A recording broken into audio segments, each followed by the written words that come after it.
My presentation today is on the globalization of barcodes, their invention, and what they've done with the globalization of goods and services across the world. So, this is not a new technology, it's been around since 1948, and it was initially invented by a guy named Joe Woodland. And what he wanted to do is he had this idea that the companies wanted him to figure out a way to make their inventory levels more traceable, and how he can also keep up with inventory and sales to speed up the process. So what they had is a lot of potential theft when it came to cashiers and clerks and people that were going through there and taking cash. And then you also had people backed up for hours at the supermarket if there was a bunch of people in line at the same time. The process was really slow and inefficient, and they needed some type of technology to help them. So when he invented the technology, started out as a circle barcode, and Kroger used it initially. And what they found out is that it was inefficient, and they didn't have time to set up any type of standards. So between 48 and 1974, we had a little boom in technology there, and eventually there was another update. So a committee was started, and the Global Standards Committee ended up setting a technology to where they made the now distinguishable rectangle barcode. That rectangle barcode was invented by George Lawyer. So he used that technology to help expand into the world. So, barcodes was not anything that was really understandable at the time. They had to wait on the technology of scanners to get implemented, and those scanners really helped with labor savings, and they helped save those companies a lot of money. They were able to eliminate some staff and make things a little more accessible for themselves. So we have a lot of other things that were initially invented. So the laser wasn't even invented until 1960. So you see, between 48 and 60, it took a while for them to get some things going. So Joe Woodland, he started it all in Miami County, Ohio, in 48. And the first thing that he did was he pushed for the technology for those businesses. However, it wasn't until 1974 that George Lawyer had that first technology used, when he scanned a piece of Wrigley gum, and it went down into history at that point in time. So we've had widespread use of this technology now. You see, it's a global industry now. Everything has some type of barcode on it. About 90% of all goods have barcodes on them, and those goods are used to be sold, transferred, or shipped across the world. So you also had IBM involved in that initial setup, and they helped lead the charge. Now, they were a big technology company back in the day. They did a lot when it came to personal computers, and technology. So luckily, they helped spread the word and get things going. Now, once you go through a little bit further in depth beyond the origination story, you get some more technologies called the UPC, or Universal Product Code, and the EAN, or European Article Number. So two similar technologies. With the UPC starting the technology, it's the normal barcode that you see with the numbers, and of those numbers, you're able to understand where the product came from a manufacturer, but not where it came from at the origination. And that's where the EAN came from. So Europe wanted the technology so they'll know which country the product originated from, because the European Union is made of many different countries. They need to be able to trace that product and where it came from. So they went from 12 digits to 13. Now, the thing about EANs is that they'll read all UPC codes. So the EAN scanners in Europe will read all UPC codes. Now, Canada and the United States are the only two main countries that just use UPC. And the UPC will read almost 95% of the EANs. There are a few where it will not read based on the scanner technology, but the barcode itself is pretty in-depth and helps with everything.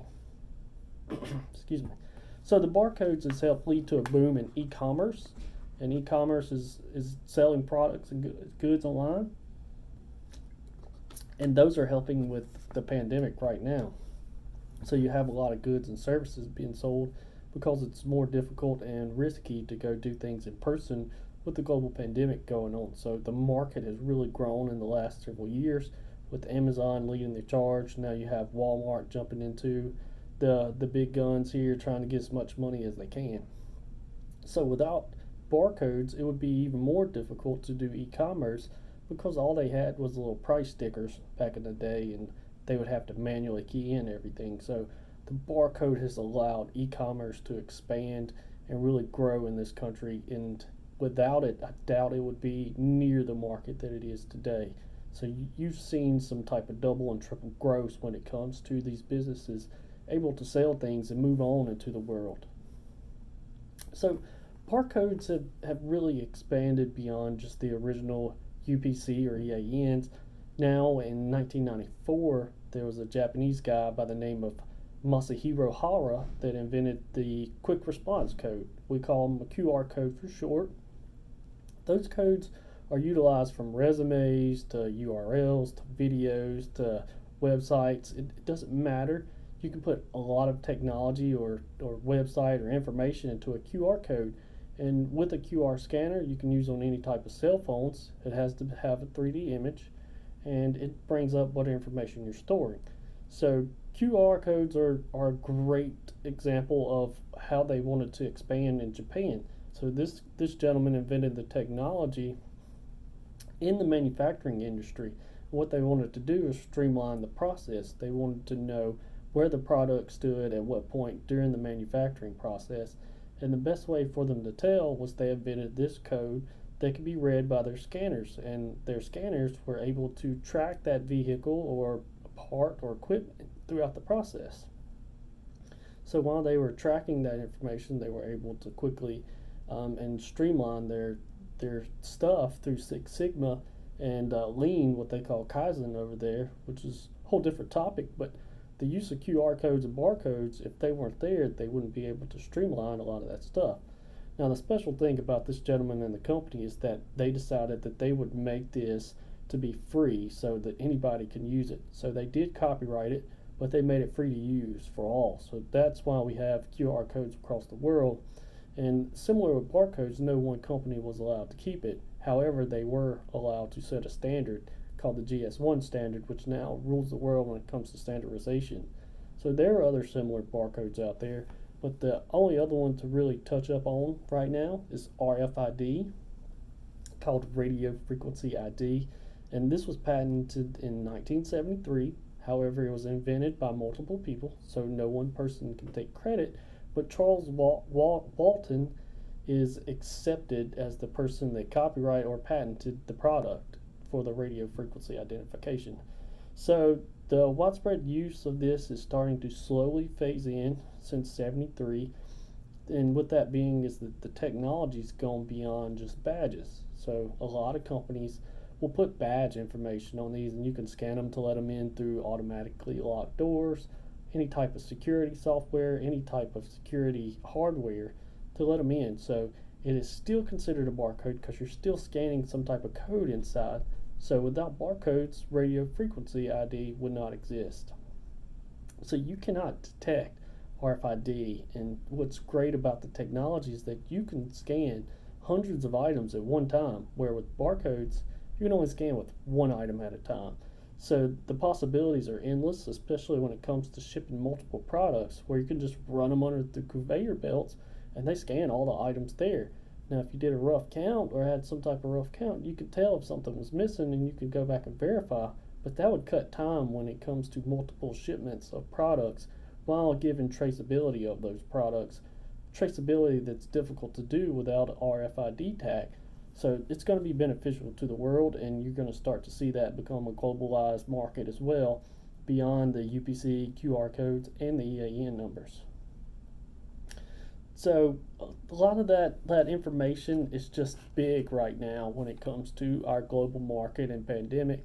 We're getting a lot of changes in the world with everything that's going on, and the technology, had it not existed, then we wouldn't be able to have the e-commerce that we have today. So you've got countries over in Europe that are shipping products to the United States and to Mexico and Canada, and the traceability of that all stems back to the barcodes. Those markets are able to use this technology to expand their products, expand their sales, and they do it a lot quicker through QR codes, barcodes, UPC, EANs. Now, this is something that will continue to grow, I expect, over the next 10, 20, 30 years. But I really don't see it going too much further than RFID. But there's going to be interesting to see what the world will do in the next 10 years when it comes to e-commerce and how to speed up the sales and track products across the world. So allowing these global markets is something that Joe Woodland didn't even think about whenever he invented it, to reach sales beyond just an immediate store. So while he invented, he only thought about the one store himself, but he never thought that the world would be as big as it was when it comes to using this technology. The same with George Lawyer and IBM. So now we're going to see globalized scales of items and world and everything being sold from one country to another country. The only thing that set us back is tariffs. Good thing about Europe is that they don't tariff their own countries. They are part of the European Union. So the EAN helps them get products in and out. They know where it originates from. They're able to track everything. So if you have any questions, feel free to ask me. Thanks.